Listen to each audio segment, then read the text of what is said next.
Welcome and thank you for standing by. At this time, all participants are in a listen-only mode. During today's Q&A session, if you'd like to ask a question, please press star, then 1. Today's call is also being recorded. If you have any objections, you may disconnect at this time. I would now like to turn today's meeting over to your host, Mr. Keith Bailey. Thank you. You may begin. Actually, good morning. Actually, Arlene. Yes, thank you. Sorry about that, Cedric. Thank you, Sorry. Cedric, and thank you to Gina Bunhector from the U.S. Census Bureau for hosting our webinar. Good afternoon, everyone, and thank you for joining us to kick off the 2021 LED webinars. We have a lot of exciting presentations planned for this year. Before I introduce our presenters, I am thrilled to invite all of you to the 2021 Local Employment Dynamics Partnership Virtual Workshop on Friday, April 30th. This year's theme is New Horizons, Charting the Course with Data. We will be highlighting the work of our state labor market information partners and other data users through plenary sessions. Please visit our website at lehd.ces.census.gov for more information. On behalf of the U.S. Census Bureau and the Local Employment Dynamics Partnership, in collaboration with the Council for Community and Economic Research and the Labor Market Information Institute, it is my pleasure to welcome you to the first LED webinar of 2021, a new measure of multiple job holders in the U.S. economy, with our presenters, Keith Bailey and James Spletzer. This riveting presentation looks at measures of multiple job holdings using the U.S. Census Bureau's longitudinal employer household dynamics data. This new series shows that 7.8% of persons in the U.S. are multiple job holders, and the number has been trending upward during the past 20 years. The data also shows that earnings from the secondary jobs are, on average, 27.8% of a multiple job holder's total quarterly earnings. These new statistics tell us that multiple job holding is more important in the U.S. economy than realized.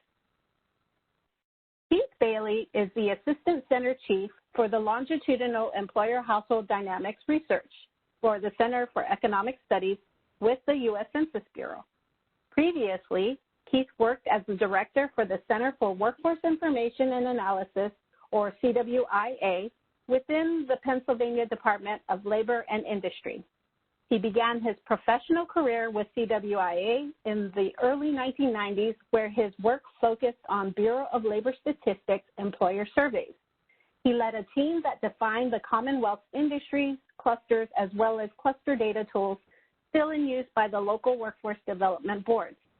Bailey earned a bachelor's degree in quantitative business analysis from the Pennsylvania State University and a master's degree in public administration from Shippensburg University of Pennsylvania. We also welcome back James Spletzer, a principal economist at the U.S. Census Bureau Center for Economic Studies.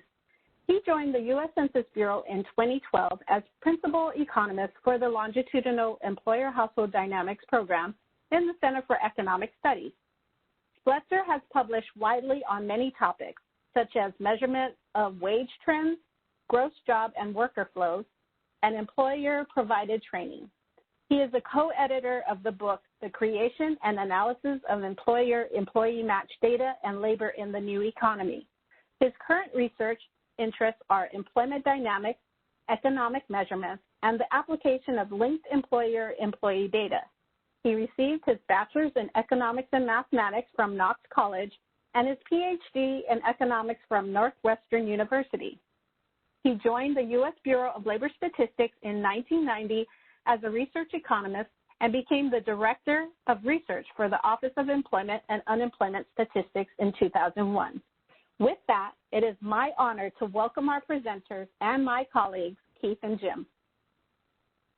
Thank you, Arlene. I want to take this opportunity on behalf of Jim and myself to thank everyone for choosing to be with us for this webinar. I will start with some introductory information about why this was pursued and the data sources that we utilized for measuring multiple job holding in the U.S. economy.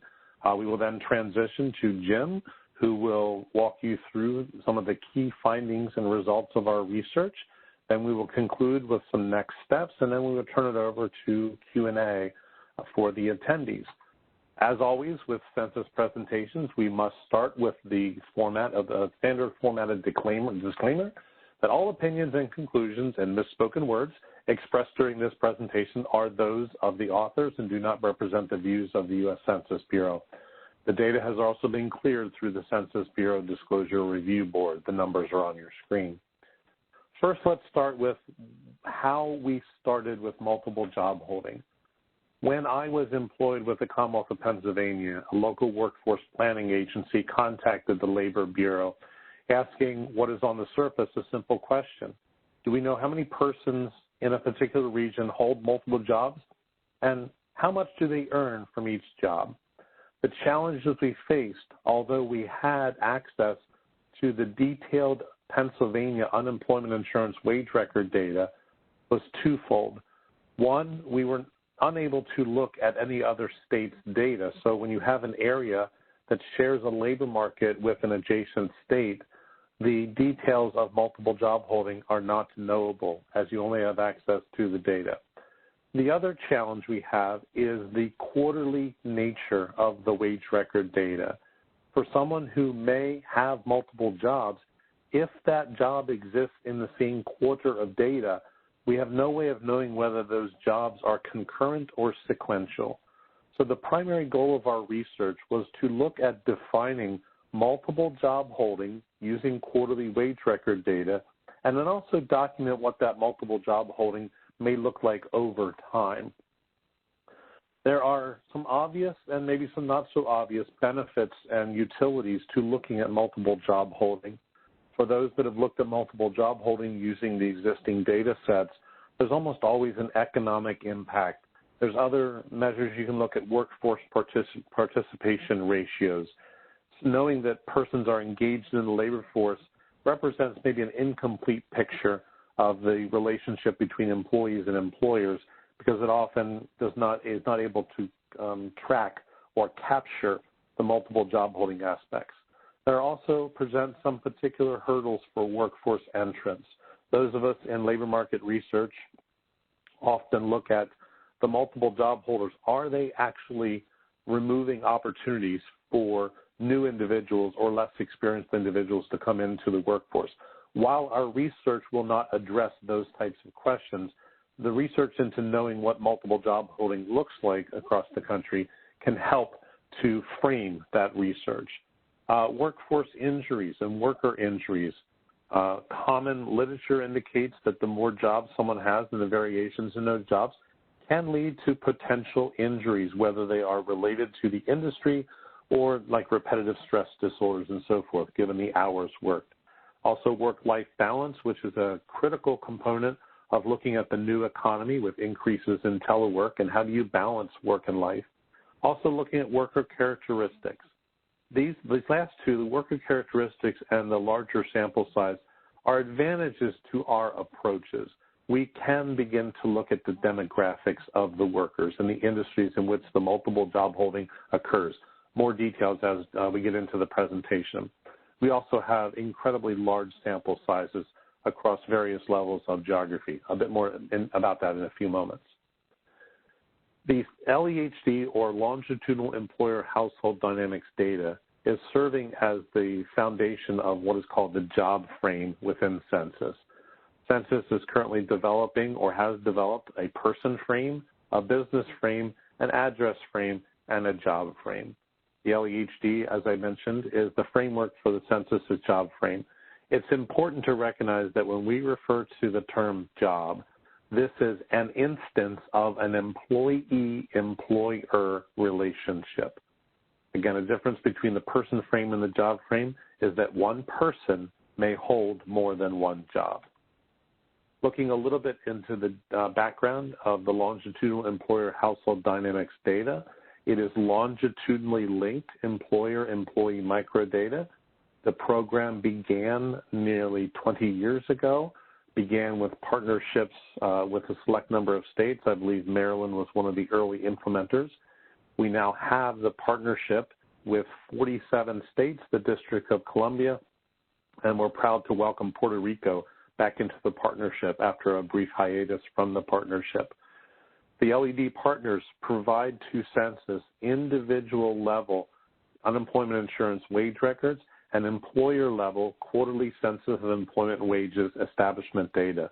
For those familiar with the LMI community, the QCW is a BLS product.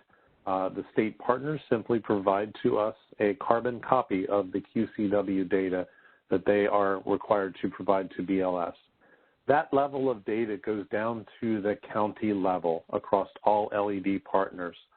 So it is very, very specific geography available within the LEHD data. What we do with that state partner provided data is we are able to link that with other observables in the worker, the age, the gender, education levels.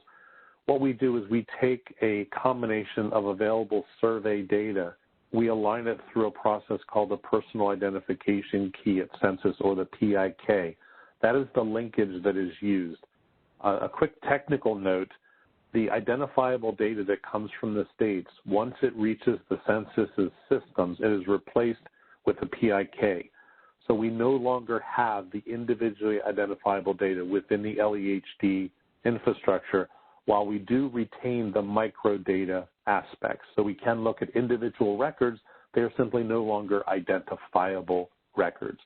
We also link the employer information with firm information available through various census surveys and other collections, firm age, firm size being the dominant two that we look at from an employer perspective.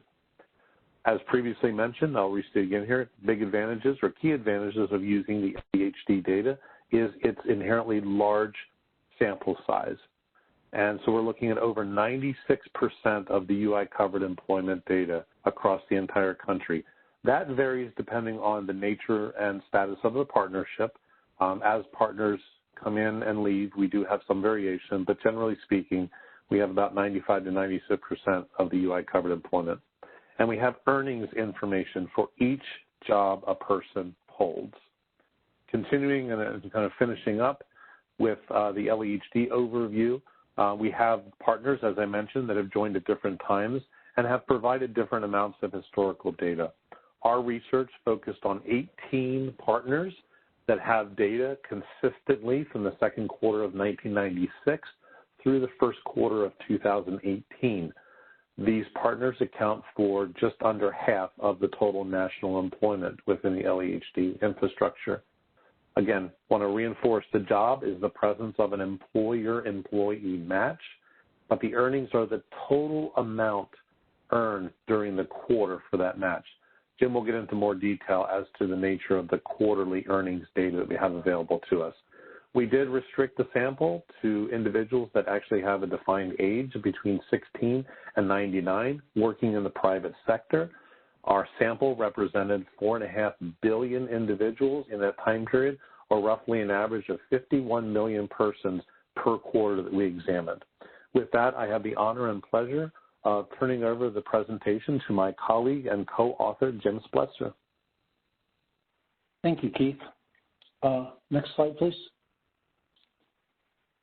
The wage records that we get are incredibly sparse. There is essentially three data elements.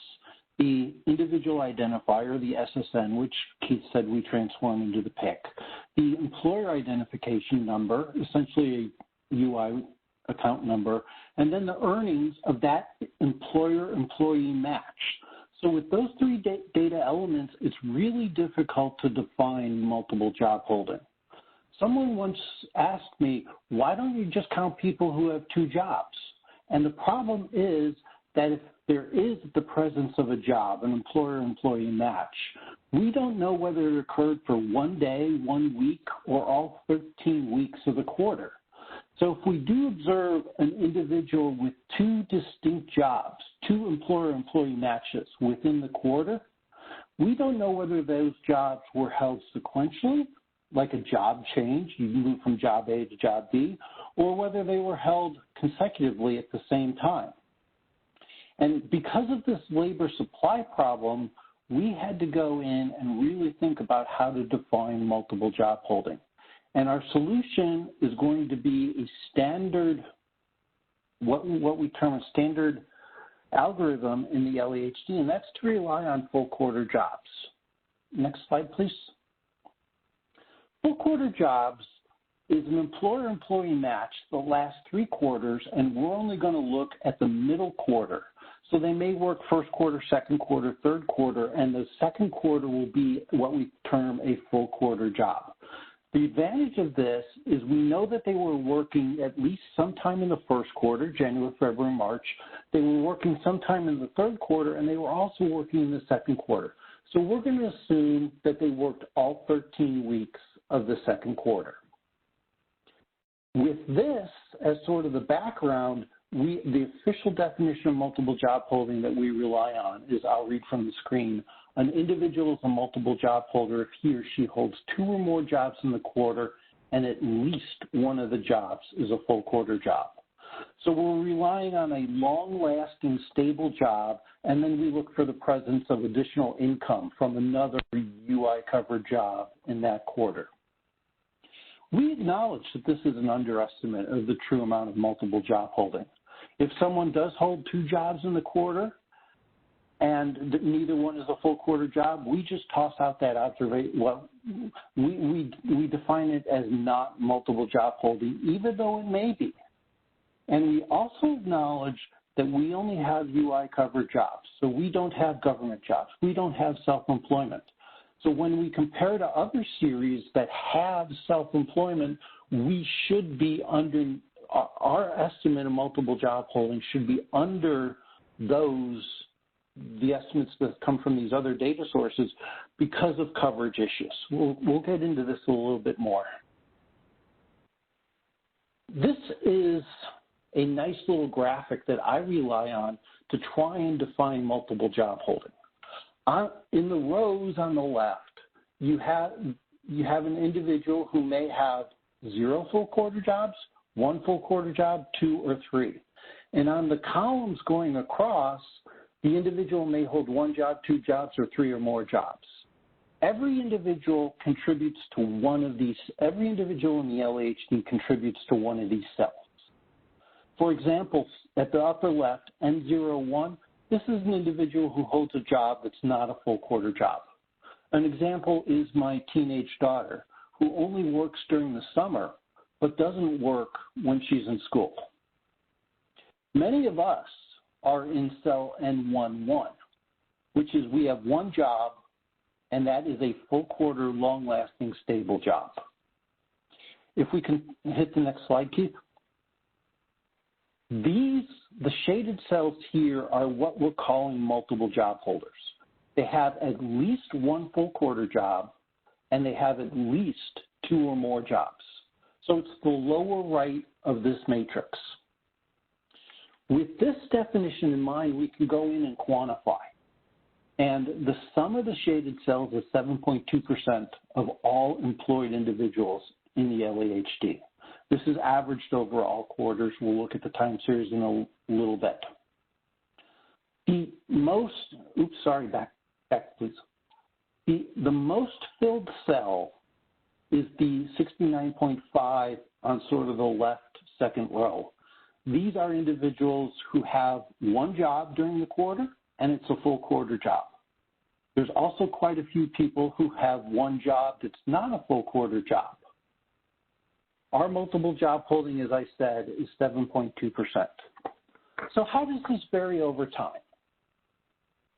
This is a seasonally adjusted time series from 1996 quarter 2 up through 2018 quarter 1. It averages 7.2% across all years, but you can see that it's rising from 6.8% in 96 to 7.8% in 2018. It is pro-cyclical. It rises during the expansions, and as you can clearly see during the 2011 recession, during the 2001 recession, and during the 2007 to 2009 recession, it fell. Now, we've been talking about this graph for quite a while, and it's been receiving a good amount of attention. The question we always get is how does it compare to other series, and specifically the CPS? The CPS is the Current Population Survey, which is BLS's headline monthly survey where they publish the unemployment rate from the CPS. The top line is just the LAHD multiple job holding series. The bottom line is the CPS multiple job holding series. You can see immediately that the level of the LAHD exceeds the CPS in every quarter 96 through 2018, but the trends are different. Let me talk a little about why we're not so worried about the difference in levels. The CPS is a monthly series, and we created a quarterly series to graph right here. All we did was we averaged the monthly published CPS data. But if you think about the data generation process that generates the CPS data, just assume for the moment that multiple job holding is a very short duration activity. Let's say it sort of occurs in 1 week, but then doesn't occur at all for the rest of the quarter. Since the LAHD has a quarterly reference frame, we would pick up that job. Hey, it only occurred for 1 week, but it is a source of income during the quarter. So that individual would be defined as a multiple job holder. But the CPS, which asks about a specific reference week, the week of the 12th, it may show up, it may not show up. And if it does show up, it'll only show up in one of those months and not the other 2 months of the quarter. So when you average the 3 months together to create a quarterly average, you're going to create a sort of downward, let's call it a downward bias because of the weekly reference frame and the possible short duration of multiple job holding. So that's why we're not worried about levels. But it's the trend that really concerns us. Next slide, please, Keith. Oops, I'm sorry, 1 month. Okay, I'm sorry. The LAHD is rising by 1 percentage point from 6.8 to 7.8. The CPS is falling from 6.1 to 5.0. So the trend difference is actually growing quite a bit. We are not the first to have actually looked at this or thought about this. There's a big discussion about differences in levels. For example, I'll give you a 2013 Journal of Labor Economics article by Catherine Abraham and her colleagues who looked at multiple job holding between the LAHD and the CPS using a different definition of multiple job holding than we use right here. That article found that the LAHD level and trend were higher than the CPS. There have been a whole bunch of people that have looked at the American Time Use Survey, which is connected to the CPS. And they have found that when you probe in detail about activities, the multiple job holding rate in the Time Use Survey is greater than that in the CPS. I can refer you to some articles by Harley Frazis and Jay Stewart, Dory Allard, and Nat Polifka. And there's also a wonderful article by Barry Hirsch and his co-authors who talk about rotation group bias in the CPS. And rotation group bias is seeming to get worse over time.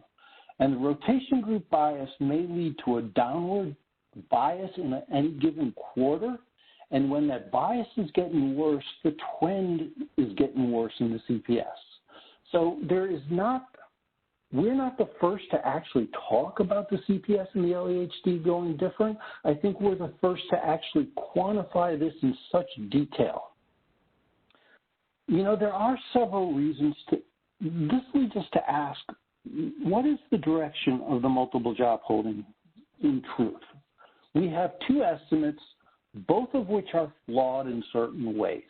We acknowledge that the LAHD misses some parts of multiple job holding. We just talked about some possible flaws in the CPS. But when we try and think about what the multiple job holdings might have been doing over the last 20 years, let me give you 3 reasons why I think it's going up. There's been a growing number of jobs in industry where part-time work is considered normal.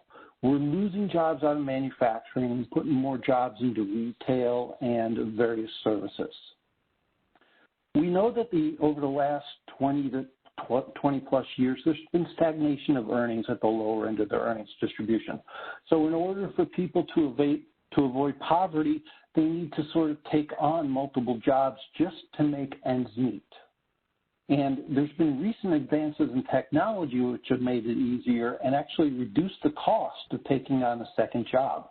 There's a huge literature about Uber and the various gig economy where technology has actually reduced increased multiple job holding. So I'm going to claim, and you can push back on me if you want during the question and answer session, but I'm going to claim that I think multiple job holding should have increased over the last 2 decades. And the bottom line of what I'm trying to say is for the very first time, we have 2 measures of multiple job holding, both with a long time series, 20 plus years, to actually look at what is the true level and trend of multiple job holding in the U.S. economy. That's where I think the LAHD, this new series from the LAHD, is going to attract some attention. Okay? The natural thing to do right now is to try and look at the multiple job holding rate by various characteristics. This graph right here shows you the multiple job holding rate by gender. We see that females have a higher level and a much higher trend. This is not an original finding. You can get this out of the CPS, although the shape of the graph is tilted a little to the downward right, but the basic graph looks the same. Keep this male-female differential in mind as we move on to earnings. We can also look at the multiple job holding rate by age. Here are 6 possible age categories. The graph is a little cluttered, but the key thing to keep in mind here is that the young have a higher multiple job holding rate than the older folks. It's monotonically declining in almost every quarter. We want to look at the industry of multiple job holders, and we want to compare the industry of multiple job holders against the industry distribution of people who are not holding a multiple job. So this column right here, we're going to only look at persons with a full quarter job. So we're dismissing from the data right now people who hold short duration, non-full quarter jobs. So of the persons with a full quarter job and no second job, the industry distribution is in this first column. You can see that manufacturing, retail trade, healthcare, these are some of the largest industries. The full industry list would be about 22 industries, and there's just not enough space on a PowerPoint slide to put it in. We now look at the industry of multiple job holders, and we're going to start with their primary full quarter job. So when an individual holds a primary full quarter job, we're going to define it as the full quarter job if it's one full quarter job, or if they hold 2 or more full quarter jobs, it's the full quarter job that has the most earnings of all full quarter jobs. The industry distribution of multiple job holders compared to non-multiple job holders is slightly different. The shaded rows right here tell you which industries differ by more than 5 percentage points. Multiple job holders are less likely to be in manufacturing, more likely to be in healthcare, more likely to be in accommodation and food services. We now add the industry of their second job, and again, if they hold 2 second jobs, this is going to be the industry of those of the highest paying second job. What I want you to take away from this is there are no shaded rows. The industry of the second job is within 5 percentage points of the industry of the primary job for multiple job holders. So we don't know this yet. This is further research, but persons who hold multiple job holders tend on aggregate to hold the same job, to hold second jobs in the same industry as their primary job. One of the things Keith and I are doing right now is to look at whether that holds in the microdata as well as in aggregate. One of the nice things about earnings, about the LAHD, is we have the earnings of every job. Not just the primary job, but we have the earnings of every job. Even if they hold 12 jobs during the quarter, which does happen, we have the earnings of each one. Now, most people only hold 2 jobs. There is an occasional 3 job. We can go back to that one matrix that showed the distribution. But let's start with earnings. Persons who are not multiple job holders, on average, earn $15,750 in 2018 quarter one. I'm sorry, Keith, can you go back one slide? This is a quarter. It's important to keep in mind that this is a quarterly number. So individuals who hold full quarter jobs and are not a multiple job holder tend on average to earn a little over $60,000 a year if they were to work all 4 quarters. That's sort of the way I think about these full quarter job earnings numbers, because to me, quarterly is not a standard reference frame that I think of. Now let's add in the multiple job holders. The middle line on this graph is the earnings on the primary job of multiple job holders. The line at the bottom is the earnings of the second job for multiple job holders. In 2018 quarter one, they earn just a little under $10,000 on the primary job, about $3,700 on their second job. And what's interesting to note, there's a graph in our paper that you can look at, but we graph the ratio of multiple job earnings to total earnings. And this is 27.8%, and it really does not vary over time. Through the recessions and the expansions, through the 90s all the way up to the 2018s, this is a very constant number. So, next slide, please. Okay, yeah, perfect. So on average, the line we just added here, the second from the top, is that multiple job holders earn $13,550 from all jobs in 2018 quarter one. This is less than let me get that number so I can be exact. This is less than the $15,750 that non-multiple job holders earn in 2018 quarter one. We have a full regression analysis in our paper that seeks to explain why non-multiple job holders earn more from their one job than multiple job holders earn from all jobs. The key thing here, and we saw it earlier, is that multiple job holders tend to be female, young, and work in retail trade and the services. So when you take account of all of these differences, and females, the young, and the retail trade and services are generally on average lower earnings, industries lower earnings demographics, that fully explains the multiple job holding difference. And when you compare a multiple job holder to their peers in terms of gender, age, and industry, the multiple job holders earn more than their peers who look the same. We now want to ask, how does multiple job holding vary across the earnings distribution? So the horizontal axis right here is the percentiles, from the first percentile up to the 99th percentile, the percentile of total earnings for all persons who have a full quarter job. And we want to say at any given percentile, how many persons at that percentile hold a multiple job. So if you look at, say, the 10th percentile, we will see that about 12 to 13% of individuals at the 10th percentile of earnings have a multiple job.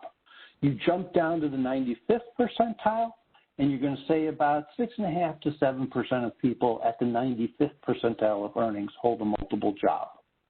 So the key thing here is, in addition to the inverse U shape of this graph, is that multiple job holding really is most dominant for the lower income individuals. There is a truth that these lower income individuals are putting together 2 or more jobs in order to make ends meet. But the thing that always amazes Keith and myself when we look at this graph is that people, even at the top 10%, top 5% of the earnings distribution, more than 6% of them are holding multiple jobs. So now we want to go and we want to ask, how much of total earnings are these multiple jobs contributing to? And this is the graph that just knocks my socks off. Once again, the horizontal axis is percentile of total earnings for full quarter job holders. So in the first 10 percentile, these individuals are earning anywhere from 40 to 32% of their earnings from their second job. So their second job or second jobs, plural, are serious sources of income. The average here, which we know from earlier, was 27.8.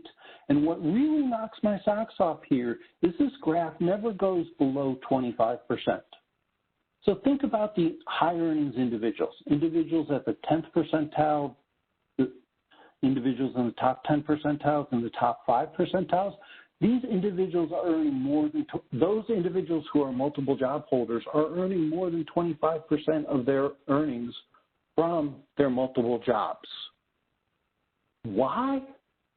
This is something that Keith and I are pushing the data on, but I don't have any empirical facts for this, but what I think is going on is these are doctors. I think that doctors have one job in their private practice and one job at the hospital, and they may do surgeries on Thursdays and see patients Monday, Tuesday, Wednesday, and Friday. It's not, although many people would say, hey, this is the same job, it's a surgeon or it's a doctor, they actually have two distinct sources of income coming in rather than one source of income. Keith and I are trying to push the data to actually learn the industry distribution of these very high income individuals. So let me summarize. What Keith and I have done is we've shown how to define multiple job holding using quarterly administrative records. Administrative records do not come in with economic statistics in mind. Administrative records exist in order to serve some programmatic purpose, such as the wage records are used in the state UI systems. So we had to do some serious thinking and some serious data manipulation in order to get a multiple job holding definition. Now, the advantages of using administrative records are, as Keith mentioned, very large sample sizes. And you have earnings for multiple jobs, for every job. So we've tried to take advantage of this. And if you're going to walk away from this presentation, I would ask you to walk away with the following 4 stylized facts. Multiple job holding has been rising during the last several decades, from 6.8% in 96 to 7.8% in 2018. Multiple job holding is cyclical, it falls in recessions. On average, earnings from multiple jobs are 27.8% of total earnings of that multiple job holder. And multiple job holding occurs at all levels of earnings. And at every point on the earnings distribution, multiple job holding accounts for more than 25% of total earnings of multiple job holders. As I have mentioned several times, there are several next steps that we're pushing the data. This is a multiple job holding series from 18 states. If an individual is observed to live in, say, New York, although New York is not one of our 18 states, I'm using it as an example, their second job may be in New Jersey, maybe in Connecticut, or maybe in any other state, especially if they're teleworking from an employer in California. So what Keith and I are working on right now is we're producing state-level multiple job holdings data. And we're doing it 2 ways. We're looking at multiple job holding as you would record it only if you saw jobs within that state. And then we're looking at multiple job holding where the individual can hold a job across any of the other 49 states plus DC, Puerto Rico, Virgin Islands. The ambitious thing that we're going to do is we want to link the CPS and the LAHD microdata, which is possible. And we want to analyze at the micro level why multiple job holding seems to differ across these 2 series. Right now, all we have is supposition about why the 2 are different.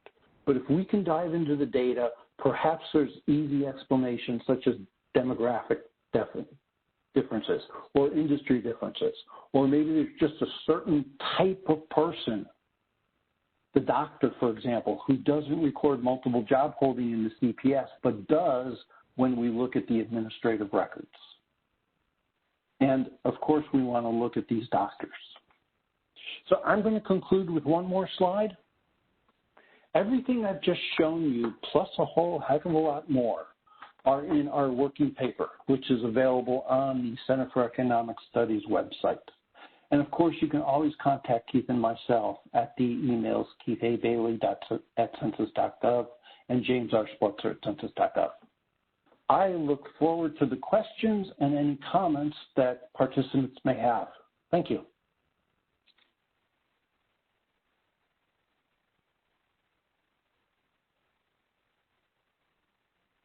Cedric, we're ready for questions. Okay. If you'd like to ask a question, please press star then one. Remember to unmute your phone and record your name clearly when prompted. If you'd like to withdraw that question, you may press star two. Again, if you'd like to ask a question, please press star then one. One moment to see if we have any questions. While we're waiting, we received a few questions regarding the presentation, which will be accessible on the Census Academy website in a week or two at census.gov/academy under the webinar tab. Please be courteous and keep your questions pertaining to the presentation with one follow-up question.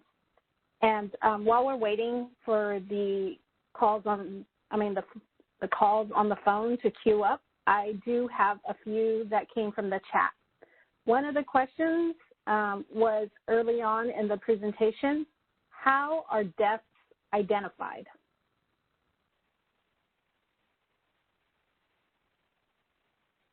If I can jump in here, so maybe a clarification. Are you talking about business deaths? If that is the nature of the question, our multiple job holding does not consider a business death, but certainly as the employer-employee relationship is defined, if the employer is no longer in business, that then terminates that particular employee-employer relationship, which results then either in not a full quarter job, or if it's later in the series, it becomes not a multiple job holder. Great. Another question was, so this data counts people who have more than one W-2 job, but does not count a person who has a W-2 job and a side gig, such as a hairstylist, graphic design, or handyman. That is correct. At present, we have not identified a sufficiently substantial data set that helps us to look at the non-UI covered employment of individuals. But we are not only looking at that from a multiple job holding perspective, but also the Center for Economic Studies and the LEHD program continues to explore the range of data that would be available to help in that regard. And in fact, Jim and his colleagues are very engrossed in gig economy research. And just to follow up very quickly, we do have access to the universe of Schedule Cs, not for every year here, but for the recent years. And the Schedule Cs are published by the Census Bureau as part of the non-employer program. And we do know self-employment for everyone who earns more than $1,000 a year and files a Schedule C. Now, the technical problem is that the LEHD data are quarterly, the self-employment records are annual, and you have to transform the wage and salary jobs into an annual basis and then merge them with the self-employment. So it's a long-run research problem. Thank you, Jim. I have tons of more on the chat from the chat. Did I hear correctly that this data only includes statistics for private employers? We wouldn't have comparable earnings info if one of the employer's jobs is in the public sector. To elaborate on Jim's most recent comment, we do have more recent access to data about public employees at the federal level. We do get most of the information at a state level, but we do not have the time series history that we used for this research that incorporates the public sector employees. Is the data granular enough to map the population of multiple job holders by household, census tract, zip code, etc., or is it just general population statistics based on available labor force? I'll let Jim answer that question. We do know the geography of the job from the QCEW data. That's one of the key advantages of the QCEW data.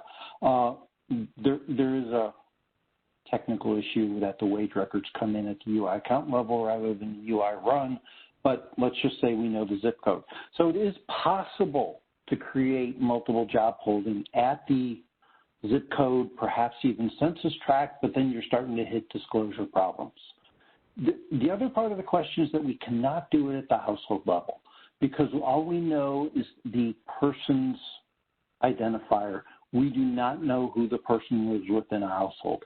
We would have to merge in something like the decennial census in order to get a household composition measure, and that would only be at a point in time. So looking at multiple job holding between spouses is something that's way down the road. Okay, so at this time, I'll pause on the chat questions and see if Cedric has any questions on the phone. Yes, we did have one question. Lost it. Sorry. Okay, great. Aubrey, your line's open. Awesome. Can you guys hear me? Yes. Hi, Aubrey. Perfect. Beautiful. Thank you, Keith and Jim, for hosting this. I appreciate it. My question was more, I guess, speculative on working data in the working paper, but do you expect with interstate multiple job holding the results about the wage distribution to be different, or do you expect them to be the same as the findings with just within, you know, the larger demographics that you looked at in this recently published paper? I'll start first, and then Jim can add or detract from my comments.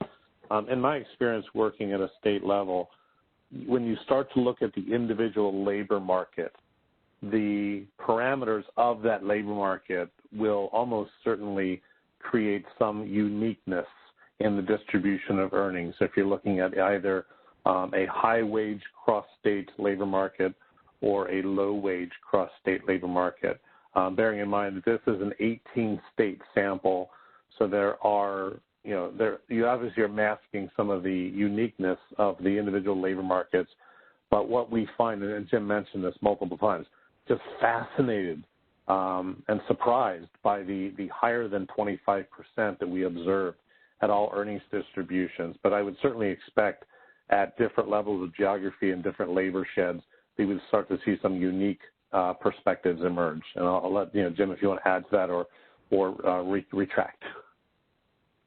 No, I think it's a fascinating question. And essentially, in my mind, it boils down to what types of multiple jobs do you hold in person, close to your home, versus telecommuting that could be across state lines and especially distances away.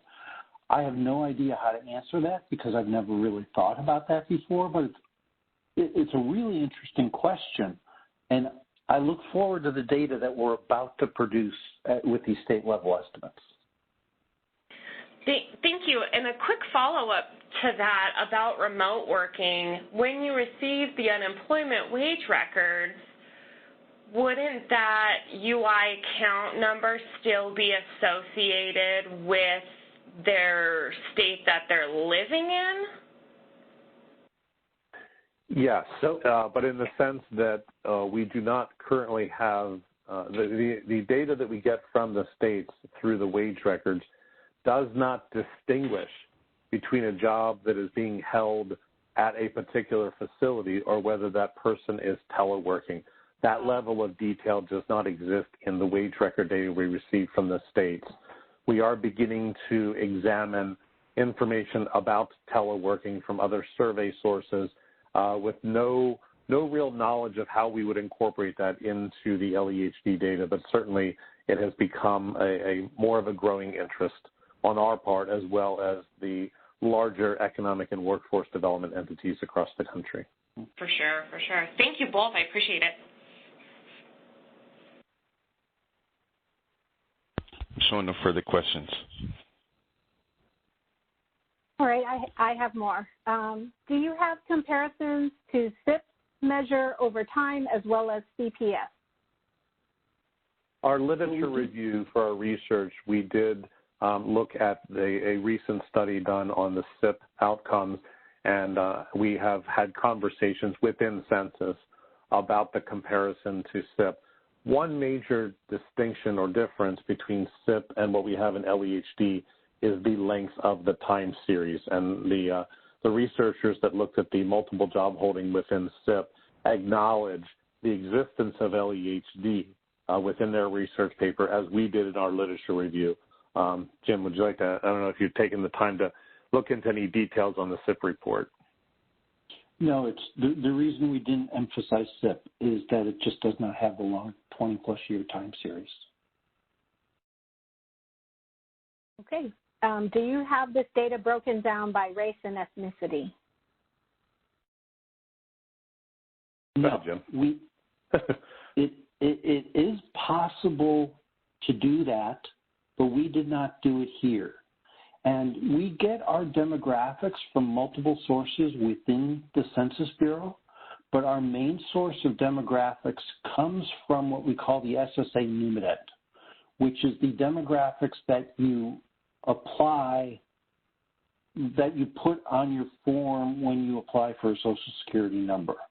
The race and ethnicity has undergone some OMB redefinitions over the last several years, and so I'm particularly worried about the consistency of the race and ethnicity data over a long time series, and it also, we just focused on age and gender. It is possible to do race, but we did not do it here. Okay, is full quarter job considered full-time, part-time, or something else? We don't make a specific distinction because the data does not allow us to know with certainty whether a job is a part-time or full-time job. Recall earlier in the presentation, one of the challenges of looking at a specific quarter and the existence of two or more employee-employer relationships, we don't have information that tells us when in that quarter the employment was held or the wages were paid. So we intentionally do not make a distinction of part-time versus full-time. Again, we're focusing on the research of looking at defining a full quarter job in the context of looking at the previous quarter and the following quarter in order to try to ascertain the existence of a multiple job. Okay, and then before we jump... expand on that, Earlene, real quick, to expand on that very quickly, at the extreme, it is possible that someone can work 1 hour a month and do that all 12 months of the year, so they would be a full quarter job holder, even though they only work 3 hours a quarter. That is extremely rare. I don't know if that happens because we don't have hours data in the 18 states, but there are several states for programmatic reasons that do have hours data on their wage records. We have not explored that in this research, but I'm writing it down as a suggestion of something to do in the future. Thank you. What are the earnings equivalents in dollars of 10th and 95th percentiles?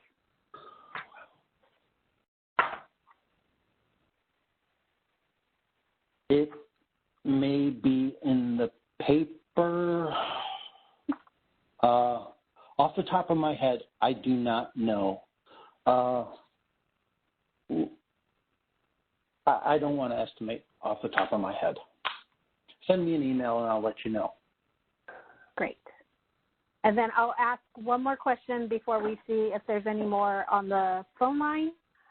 Won't this data be somewhat skewed with the impacts of COVID on job losses, gains, and massive demand for essential workers in low-skilled, low-wage jobs, primarily entry-level jobs in retail, hospitality, healthcare, food services, et cetera? Are there plans to compile this data specific to COVID, unemployment, and employment trends? I'll answer that from a general perspective. Jim and I developed this research with the intent of continuing to examine and analyze the historical series moving forward. At present, we are just now receiving the second quarter 2020 data that would be the initiation of most of the business decline as a result of the COVID-19 pandemic. We fully intend to continue the analysis beyond the beginning point of the pandemic. This research, though, as it ends at 2018 quarter one, certainly would not cover any of that because it just doesn't capture that time period. At the same time, Jim made reference to the cyclical nature of the multiple job holding in LEHD. It is reasonable to anticipate that we will start to see impacts of the business closures and changes in employment patterns.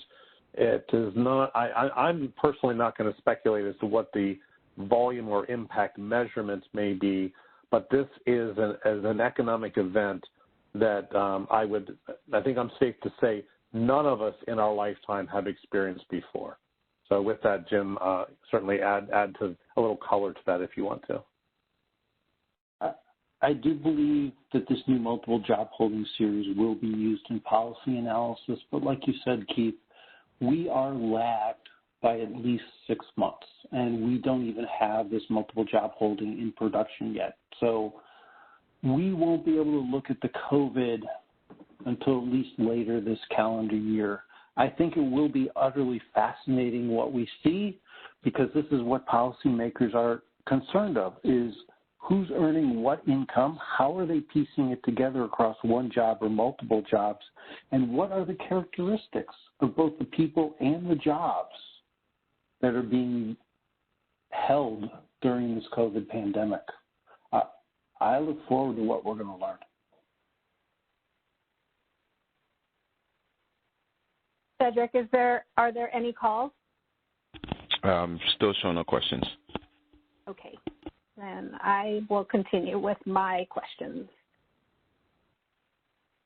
Are you familiar with the United Way's data on growing ALICE population, asset, limited, income, constrained, employed? These are the large numbers of workers just mentioned who work 2 to 3 jobs but still earn far below the basic survivability budget for the cost of living where they live. They are one crisis shy of poverty level.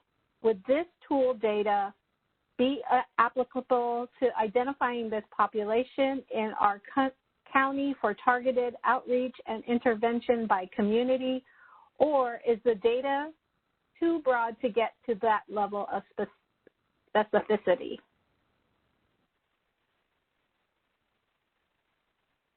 From a policy perspective, and Jim alluded to this, we foresee the utility of this multiple job holding data in concert with many of the other products that Census is developing and or has published to assist users in combining data in a research environment or just the public use data to stitch together an understanding of an area impact, and particularly when you look at particular policy focuses such as the ALICE population. At this point, as Jim mentioned in a quick passing technical comment, Census is obligated to ensure the confidentiality and data privacy inherent in all data products. So if you can imagine the myriad combinations and matrices of splitting this data and making the matrix of crosstabs, we must be very conscientious of unintentionally revealing information about smaller populations. So I think it's a great policy question. I would encourage the learned individuals on this phone and those who work with the data. We are definitely encouraged by what we've seen as far as the use of all Census products, and certainly are willing to have the discussions and partner with agencies and entities to see how we can make greater utility of the data that we have developed or are on the precipice of developing. I know that really wasn't a direct answer, but I have to be very careful regarding policy-related responses. What does earnings include? Does it include bonuses, stock options? Question mark.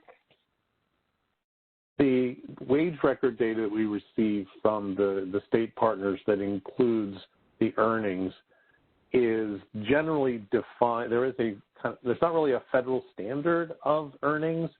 Each state has, as part of its unemployment insurance regulations, what constitutes an earning or what constitutes earnings from an individual. They are fairly consistent across state partners, but again, each state lays out in regulations and policies as to what earnings should be reported by employers within their unemployment insurance system, and it is that data that we receive. Okay, great. Have you looked at the impact multiple job holdings has on unemployment rate, e.g., people who have a job already competing with people who still need their first job? I'll give two possible answers to that. At the micro level, no, because that would require linking the CPS microdata to the LAHD, which is possible and is on our to-do list. But to look at whether a specific individual is multiple job holding one quarter, unemployed the next, or some sequence of that sort, you need the link to microdata, which we have not produced yet.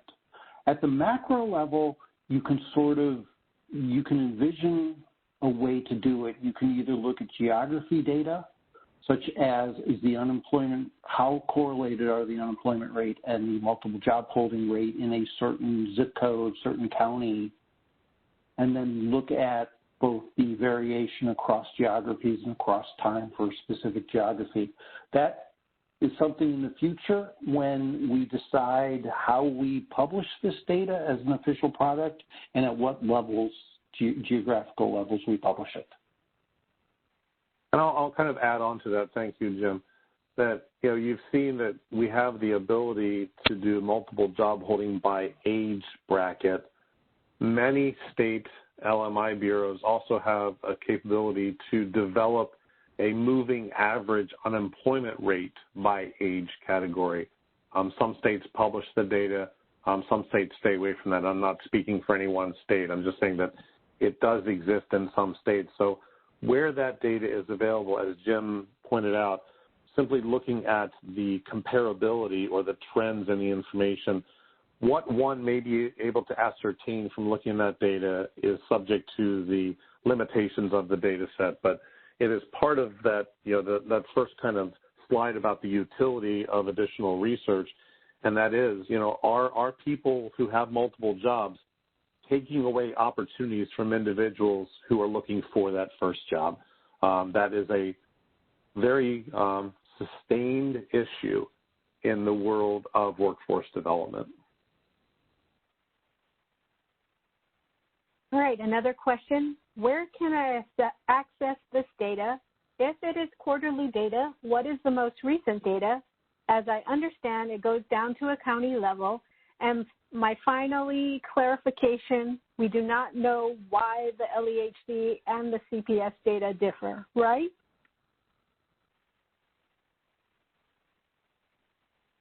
I invite you, Jim, to respond. Okay. Two parts. First part. You can access the LEHD publications on the LEHD website. Just Google LEHD or Census LEHD. We publish multiple types of products. We publish on the job-to-job flows, on the map for emergency management, on the map, and the QWIs. I'm most familiar with the QWIs, where you can get quarterly data on hires, separations. We can put job-to-job flows in there. You can get earnings of full quarter employees by demographics, by industry, by geography. You can get the hires and separations by all these breakdowns too. And I believe that you can get them at the county level. I forgot the second part of the question. Let's see. CPS. We don't yet know why the CPS and the LEHD have different levels and different trends. I'm not worried about the different levels because we are essentially comparing apples versus oranges. There's different concepts, different reference periods, but it's a trend that concerns me, and especially a sharp, distinct trend difference that we're observing where the LEHD has been going up cyclically and the CPS has been monotonically decreasing over the last 20 years. This is something that Keith and I are delving into deeper, and I think we need the linked microdata in order to answer that. Okay. How much industry detail is available?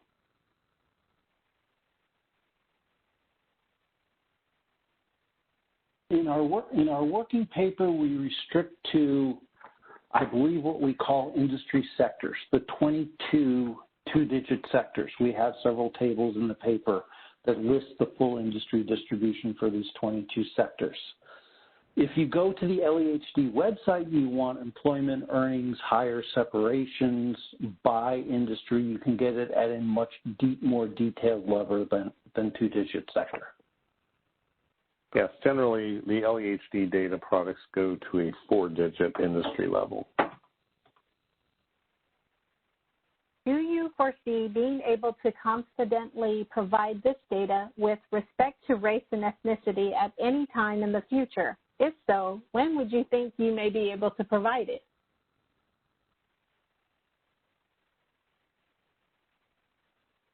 I would say yes, we will be able to provide it, but I'm very hesitant in putting a time frame around this because this is still a research product that we just developed, and we're giving it its first public test run. Now, we have received very positive feedback on the few times we have presented this and shared it with others, and race has come up several times. So as we move it from initial research into much more serious research and then into a publication process, I'm very confident that we will add race and gender to the race and ethnicity to the age and gender breakdowns that Keith and I did. I can't give you a time frame on that because that relies on staff resources, and the list of to-do items for all the staff members in the LEHD is already quite large. Okay, and this is the final question from the chat. Is there an anticipated release date for this new MJH LEHD series?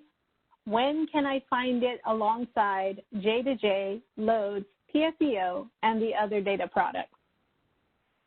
I think Jim's response to the previous question kind of indicates that is an unknowable date at this period of time. As Jim alluded to, the process of going from a research paper to productionizing within Census varies tremendously.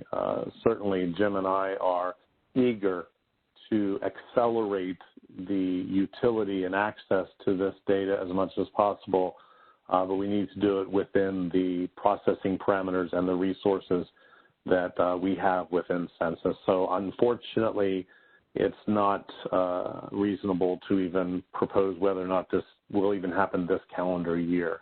But it has definitely received a lot of traction within Census, a lot of attention within Census, and Jim and I feel as though represents one of the most significant advancements in LEHD, just right alongside of the post-secondary employment outcomes data product. And we are going to continue to pursue productionizing this research. I apologize. One last question. So is multiple job holding more of a concern as indicated by your data upward trends, or less of a concern as reported by CPS downward trends? Which series should we use?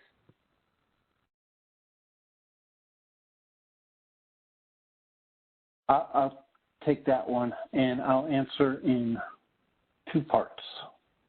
The first one is I'm going to push back a little on the word concern. I don't think we're concerned about the trend. An upward trend in the LEHD series may actually be good for the economy in that the cost of taking on a second job has dropped. The ease of taking on a second job has dropped. So if individuals are doing a rational cost-benefit decision, they may find it good to take on a second job. On the other hand, there's a lot of policymakers who say multiple job holding is a necessary thing in order to make ends meet. So whether individuals voluntarily put themselves into there or whether they're pushed into there for income reasons, there are multiple reasons why an individual may be a multiple job holder, and some are good, some are bad, so I'm not going to use the word, I'm cautious about using the word concern there. Which one should we use? Keith may not like this answer, but I would say use the CPS right now. The CPS is a well-established series. It is on the BLS website. You can get it by age. You can get it by gender. LEHD is not there yet. This is one research paper that does show a different trend than the CPS. And I personally believe that the LEHD series is of higher quality and the upward trend meets my priors. But we have not test-driven this to the full extent against the CPS that we need to in order for me to actually say the better series is blank. At the end of the day, go with the well-established series, but keep in mind that there's a research series out there that is showing something different. And it keeps in my job to actually show why it's different. And to put Jim, to give you some peace of mind, I don't have any issues with Jim's response on that. The CPS is a well-established, proven data series, and even with its limitations of sample size at the state level, it is readily available to get into the data behind the CPS and do the analysis. As Jim has alluded to, and I have alluded to several times, this is you're seeing very much kind of the infancy of this research initiative, and we're really pleased to be able to share what we have developed thus far and what we have witnessed thus far. But there is much more work to be done than what we have already done on this topic. Eileen, if I could have a little liberty here, there were a number of questions, most of them private. The research paper itself does identify the 18 states that were included in the data series. So I would encourage everyone to, at least if you're interested in the coverage, on page 6 of the research paper, it does identify the 18 states. All right. Cedric, are there any questions on the phone? Still showing no questions. Excellent. All right. So thank you, everyone, for joining us this afternoon, and thank you to Keith and Jim for this fascinating presentation. We received a lot of positive feedback. The LED webinar series will still continue again on March 17th, 2021 at 1:30 p.m. Eastern Standard Time when Zillow presents using census and Zillow data to understand COVID-19's impact on the housing market. Also, if you're still on the line, and we appreciate that you're still here, there was a link to an evaluation that we would appreciate if you could take the time to fill this out so that we are able to better serve you. Other than that, I hope everyone enjoys the rest of their Wednesday, and thanks again. Thank you. That concludes today's conference. You may all disconnect at this time. Speakers, you may stand by for post-conference.